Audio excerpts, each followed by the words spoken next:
Muito bem. E aqui só para vocês terem uma noção da circulação linfática, tá? Então, o que é a circulação linfática? É um sistema de vasos, obviamente chamados linfáticos, e linfonodos, antigamente chamado de gânglios linfáticos. Hoje esse termo está errado, o correto é linfonodo mesmo. E para que serve essa circulação linfática? Serve para drenar, pessoal, olha só, o excedente do líquido intersticial de volta para o sangue. Então vamos tentar entender isso daí. Bom, nesse esquemazinho simples, mas espero que seja suficiente para a gente compreender aí a importância da circulação linfática. Temos aqui, imagine aqui uma artéria, tá?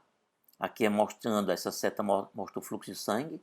Então o sangue vem dentro de uma artéria aqui, penetra aqui num capilar sanguíneo.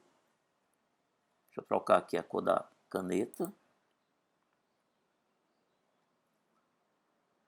Então o sangue, né, vem por dentro de um sistema de artérias aqui. Aqui o sangue adentra no capilar sanguíneo. Tá? O capilar sanguíneo ele tem paredes, tá, bem finas, formadas só por endotélio. E isso permite então que os alimentos e o oxigênio contidos aqui eles possam passar, olha aqui, essa seta está mostrando isso, passar do sangue para o líquido que banha os tecidos, tá certo? Então imagine que cada imagenzinha dessa aqui desenhada representa uma célula. Vocês sabem muito bem que existe aqui banhando a célula, ou as células. Vou mudar aqui a cor da caneta novamente, colocar aqui amarelo. Então aqui, pessoal, banhando as células, nós vamos encontrar um líquido.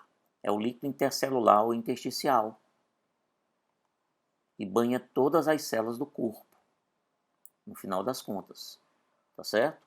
Então, nutrientes contidos no sangue passam do sangue para o líquido intersticial e daí esses nutrientes então penetram no interior das células através de transporte ativo ou passivo, a depender, né, do tipo de nutriente, ok? Depender do tipo de nutriente, certinho? Imagine agora, sim, então os nutrientes saem do sangue, atravessa a parede do capilar e cai aqui no líquido que banha os tecidos. Mas na outra ponta do capilar, nessa outra ponta aqui, olha só, ocorre o inverso, tá?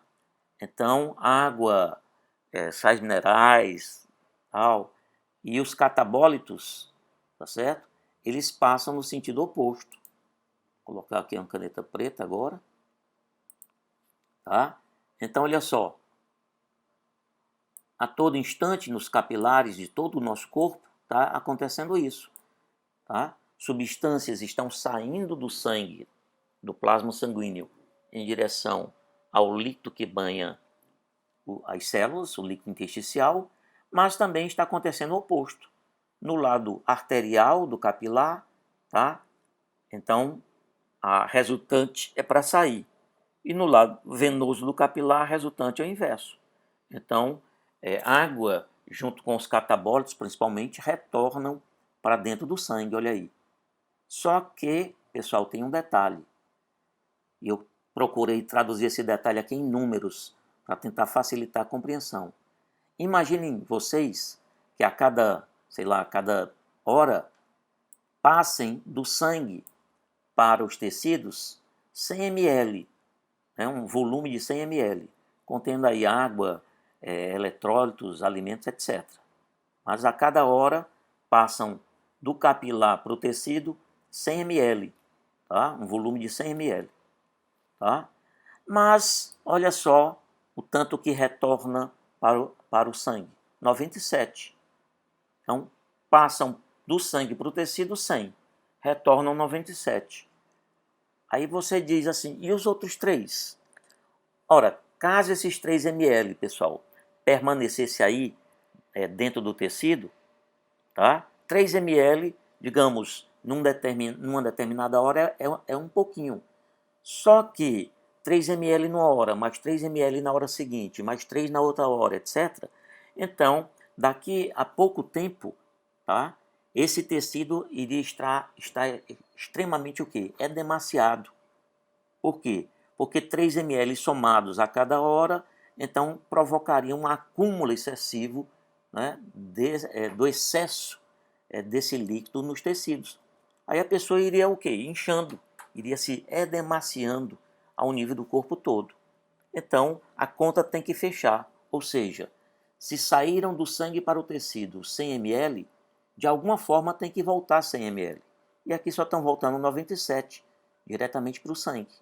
Resultado, pessoal, esses 3 ml restantes, eu coloquei aqui, ó por onde é que eles estão voltando. Olha essas setinhas aqui, pessoal. Eu estou refazendo, olha só. Os 3 ml que não retornaram diretamente para o sangue, eles vêm para cá,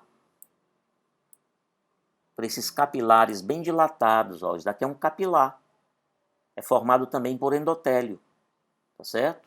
Só que, e eu procurei, né, esse desenho é meu, eu procurei mostrar isso, esse vaso capilar aqui, chamado em dedo de luva, porque ele começa do nada, ó, começa do zero, tá certo? Ele é fechado como se fosse o dedo de uma luva, tá? Ele é bem mais dilatado do que um capilar sanguíneo. Por isso que às vezes ele é chamado de sinusoide linfático ou capilar linfático. Tá aqui outro capilar linfático desenhado, ó. Eu estou redesenhando aqui para vocês, para ficar bem óbvio. Então, pessoal, enfim, se entram 100 ml, né, de líquido, né, vindo do sangue e voltam só 97, os outros 3 ml, digamos assim, eles são retirados, esse excedente, esse excesso de líquido intersticial é retirado aí dos tecidos exatamente pela circulação linfática, pelos vasos linfáticos. E aqui dentro, ó, vai se formando um líquido chamado linfa, tá? Então, a linfa, pessoal, é o resultado, tá?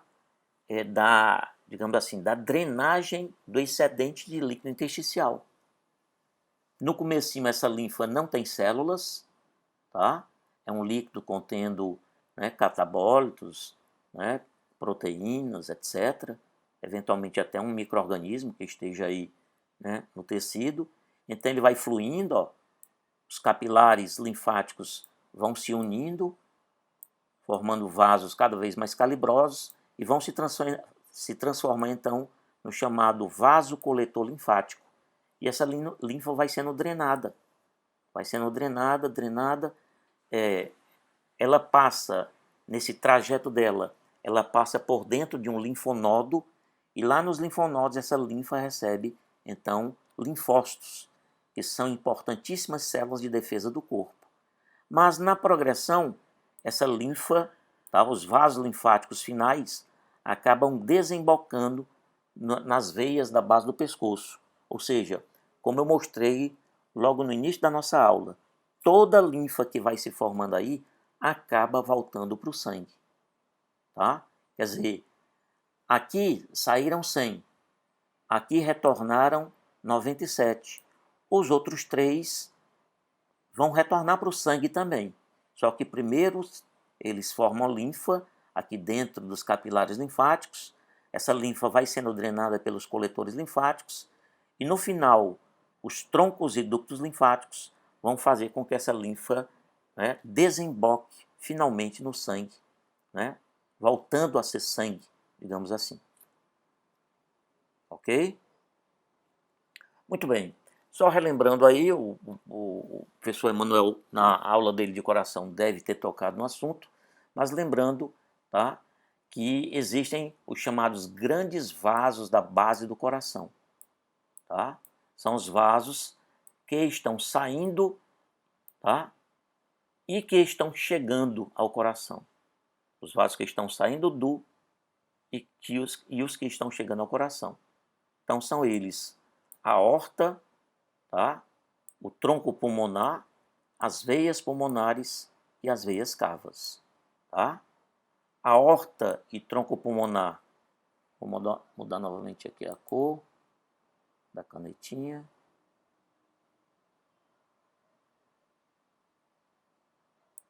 Então, a aorta e o tronco pulmonar saindo, quer dizer, levando o sangue do coração, tá, para outros órgãos, e as veias, tá, fazendo o sentido inverso, trazendo sangue de volta ao coração, as veias pulmonares e as veias cava, tá? A aorta e tronco pulmonar saem respectivamente do ventrículo esquerdo, no caso da aorta, e ventrículo direito, no caso do tronco pulmonar, tá? Por sua vez, as veias pulmonares trazem sangue dos pulmões para o átrio esquerdo do coração e as veias cava trazem sangue de todo o corpo, tá, para dentro do átrio direito do coração.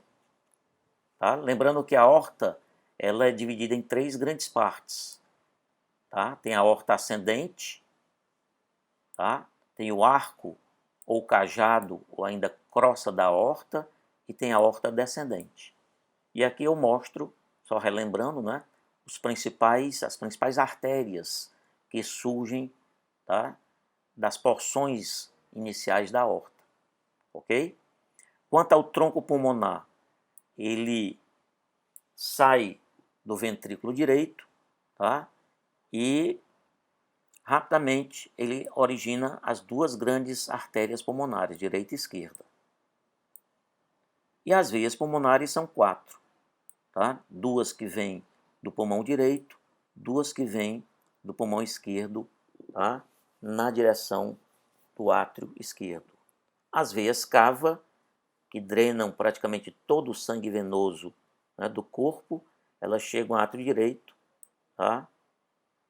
Pela parte superior, na veia cava superior e veia cava inferior, respectivamente. Muito bem. Aqui uma figura esquemática da aorta. Tá? A gente então pode dividir a aorta em 3 partes. Tá certo? Aqui a aorta ascendente, porque o sangue está subindo, vindo lá do ventrículo esquerdo. Daqui até essa outra linha, nós temos o arco da aorta e aqui a aorta descendente. Tá certo? Essa aorta descendente, ela, digamos assim, perfura o diafragma. Na realidade tem um orifício chamado hiato aórtico, tá? No diafragma por onde a aorta passa. Tá? Então essa aorta descendente aqui, ela é chamada inicialmente aorta torácica, mas quando ela atravessa o diafragma, ela passa a se localizar dentro da cavidade abdominal. Então passa a receber o nome de aorta abdominal. Tá? A aorta ascendente, pessoal, voltando aqui, olha, ela emite esses 2 raminhos aqui, importantíssimos. Estão representados aqui na figura. Ó. São exatamente as artérias coronárias. Direita, essa daqui, não é? E a esquerda, essa daqui. Ok? As artérias coronárias levam sangue para a própria parede do coração. Então tem uma coisa interessante, a gente costuma dizer que o coração, de certa forma, é um órgão egoísta. Egoísta por quê? Porque a grande função dele é bombear sangue para todo o corpo. Mas quem é que primeiro recebe o sangue bombeado pelo coração? É o próprio coração. Por quê? Porque o primeiro ramo da artéria aorta são exatamente as artérias coronárias, que são artérias que vão para a própria parede do coração, ok? Levando sangue oxigenado para o miocárdio, para o músculo cardíaco.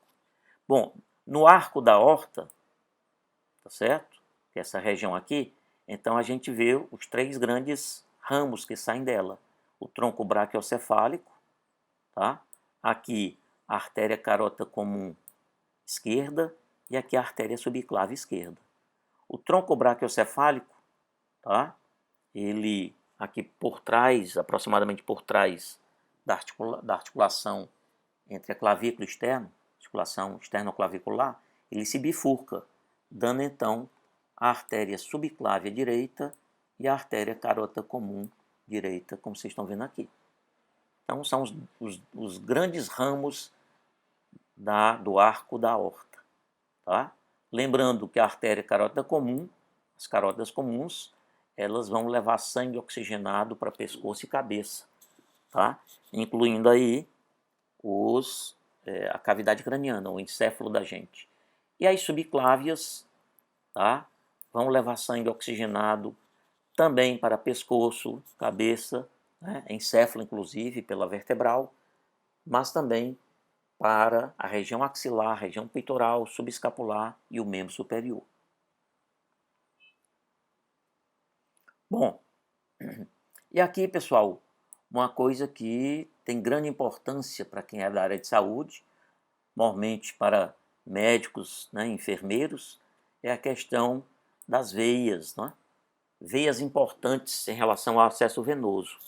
Vocês sabem muito bem que muitos procedimentos médicos, para serem realizados, tá, eles necessitam de que se tenha acesso ao sangue, seja para colher sangue para fazer exames, seja para introduzir soro, seja para introduzir medicamentos. Tá? Então, a gente classifica o acesso venoso, lembrando que às vezes é necessário também acesso arterial. Não é comum, mas às vezes é necessário, por exemplo, para se fazer estudo da concentração de gases no sangue arterial. Mas, enfim, em relação ao acesso venoso periférico, que é o mais comum e o mais frequente, ele é dividido em dois tipos. Aliás, em relação ao acesso venoso, ele é dividido em dois tipos. Existe o acesso venoso periférico e o acesso venoso central. Tá? O periférico, claro, é o mais comum, tá? E o mais frequente, e ele é chamado assim porque implica em acessar veias localizadas superficialmente no nosso corpo, tá certo? É o mais frequente, é o mais comum, tá? É o que é usado para colher sangue, né, na maioria das vezes, e também introdução de medicamentos intravenosos, tá? O acesso venoso central é bem mais raro, tá? Mas muitas vezes é necessário, quando, por exemplo, a gente precisa prover a alimentação parenteral do paciente, tá? Quando ele não pode se alimentar, né, normalmente pelo sistema digestório, então o alimento ele tem que ser introduzido diretamente no sangue. Então, quando é necessário alimentação parenteral, quando é necessário fazer a medição da pressão venosa central e também nos casos de medicamentos específicos, né, tratamento de câncer, na quimioterapia do câncer, etc. Então, existem situações onde o acesso venoso central é absolutamente indispensável. Central por quê? Porque implica em acessar veias localizadas profundamente, né, no nosso corpo. Bom, quais são as principais veias usadas para o acesso venoso periférico? As principais mesmo são veias localizadas no membro superior. Tá?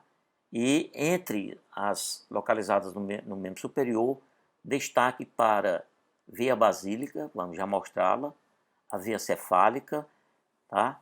Ambas são superficiais, a basílica é superficial até a metade do braço, tá certo? Mas no antebraço e ao nível do cotovelo é bem superficial, tá? A cefálica é superficial também em quase toda a sua extensão, sendo que a basílica tem localização medial e a cefálica localização lateral. Tem também a veia mediana do cotovelo, que é uma das mais frequentemente acessadas para o acesso periférico, e também a rede venosa dorsal, né, localizada então no dorso da mão, são os locais, digamos assim, preferenciais para o acesso venoso periférico. Quando o acesso pelo membro superior não é possível ou não é recomendável, então, tá, a gente pode também fazer acesso venoso periférico usando veias do pé. E aí existem tantas veias safena, magna e parva, quanto o arco venoso dorsal que nós vamos mostrar para vocês. Tá? Eventualmente, podemos usar também veia do pescoço, veias superficiais do pescoço, no caso, a jugular externa, tá? Que se localiza logo abaixo da pele, tá? Na frente né, na face anterior do músculo esternocleidomastoide. E em recém-nascidos também a gente pode fazer o acesso venoso usando os vasos umbilicais, artéria ou veia. Quanto ao acesso venoso central, as veias cruciais, as veias fundamentais são essas daí. A veia jugular interna, que ela pode ser acessada, né, na base do pescoço, tá? Tem toda uma técnica para poder acessar com o mínimo de risco de erro, tá certo? E a veia subclávia, que é acessada por baixo da clavícula, tá? Outra opção também é a veia femoral, tá? Existe o chamado VAN, né, veia, artéria e nervo, VAN femoral, no trígono femoral, tá? Que também pode ser, né, uma via opcional de acesso venoso central. Dito isso, então vamos mostrar aqui, você está vendo aqui o antebraço e o braço, né, membro superior humano, mostrando veias superficiais. Olha aí, pessoal. Essa aqui do lado medial,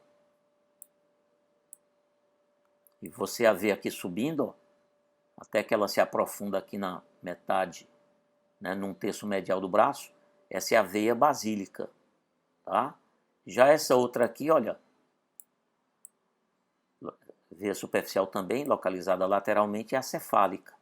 E aqui ela subindo em direção ao braço, ó. E aqui, pessoal, é a veia mediana do antebraço. Essa daqui, às vezes existe, às vezes não, é a veia intermédia do antebraço, que também pode ser acessada, tá? E aqui mostrando o dorso da mão, que é outro local, tá?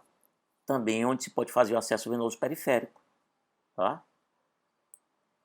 Você tem aqui a rede venosa dorsal da mão, tá? Então várias veias, ó, bem superficiais, geralmente de fácil acesso, tá? Tá aqui um arco, tá? Então, um arco venoso dorsal, certo? E aqui a formação, inclusive, o iniciozinho da formação da cefálica, tá?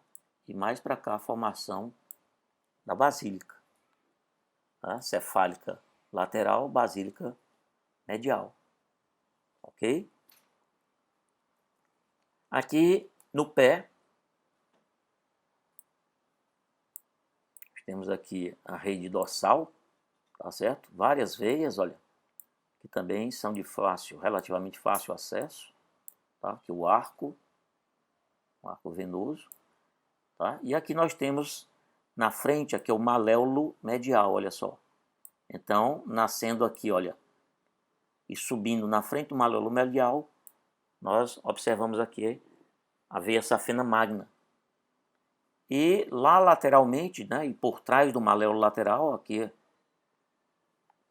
seria maléolo lateral, né, passando, nascendo, subindo por trás do maléolo lateral, a gente vai encontrar a veia safena parva, tá? Então as veias do dorso do pé podem ser uma alternativa também para o acesso venoso periférico, quando, por algum motivo, as veias superficiais do membro superior não estão adequadas, tá? Aí nós temos também aqui a veia safena magna, tá? Subindo aqui à frente do maléolo medial, e lá por trás a veia safena parva subindo, tá, por trás do maléolo lateral. Todas são opções de acesso venoso periférico possível. Aqui uma representação esquemática, né, de veias importantes ao nível da axila e do pescoço. Aqui você tem a veia axilar, aliás, a veia subclávia, tá? Quando a veia axilar passa aqui por baixo da clavícula e acima, né, no espaço entre a clavícula e a primeira costela, ela deixa de se chamar axilar e passa a ser chamada subclávia, tá certo? Então essa veia subclávia aqui, ela pode ser acessada por baixo da clavícula. É um tipo de técnica para o acesso venoso central, Tá? A outra veia mais frequentemente acessada é essa daqui, é a veia jugular interna, tá? E ela é acessada aqui na base dela, tá certo? Porque o músculo esternocleidomastoide, tá? Ele desce por aqui, na frente da jugular interna, só que aqui, já próximo à sua inserção junto à clavícula, tá? Então a veia jugular interna, ela fica localizada lateralmente, ao bordo lateral do esternocleidomastoide. Então tem uma certa, digamos assim, facilidade para localizar e para fazer esse acesso venoso central, tá? E a veia jugular interna. E aqui está sendo mostrada a veia jugular externa, tá? Ela se localiza, tá, na frente, acima do músculo esternocleidomastoide, que nessa imagem aí não está representado, ok? Então, a jugular externa, que é essa aqui, tá certo? Ela permite acesso venoso superficial ao nível do pescoço, mas isso é feito com mais raridade. Tá? O acesso venoso periférico, mais frequentemente, como eu falei, é feito ao nível do membro superior, as veias superficiais do membro superior, e eventualmente também a nível do pé e perna. Ok, pessoal? Aqui é a junção da veia subclávia,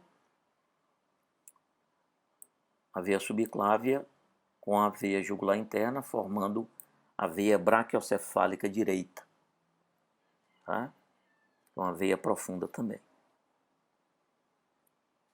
Bom, aqui, pessoal, vocês estão vendo uma coxa humana dissecada.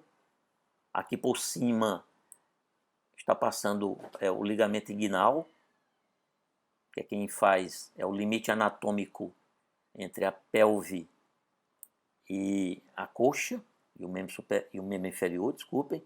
E aqui, essa parte, essa região anterior, aqui é medial. Então vocês estão vendo a coxa esquerda de um ser humano de frente. Aqui a parte lateral, que é do lado, tá? Esse músculo aqui é o músculo, aqui é a borda medial do músculo chamado sartório, ok? A borda medial do sartório. E aqui nós temos o músculo chamado adutor longo, a borda lateral do adutor longo, tá? Então o sartório, o adutor longo e o ligamento inguinal, que está aqui em cima, formam um triângulo, é o famoso trígono femoral. Dentro desse trígono, de medial para lateral, nós encontramos o vã. Aqui veia femoral, tá? Aqui a artéria femoral, localizada mais lateralmente. E o mais lateral de todos é o nervo femoral. Veia, artéria e nervo femoral. A veia femoral, tá? Exatamente aqui ao nível do trígono, é uma das possibilidades de acesso venoso central. Tá certo? Lembrando sempre que a veia femoral é medial em relação à artéria e nervo femorais. A artéria tem posição intermédia e o nervo é o mais lateral dos três componentes. É o famoso, pessoal, repito, vã femoral, veia, artéria e nervo. Isso vistos de medial para lateral. Ok, muito obrigado.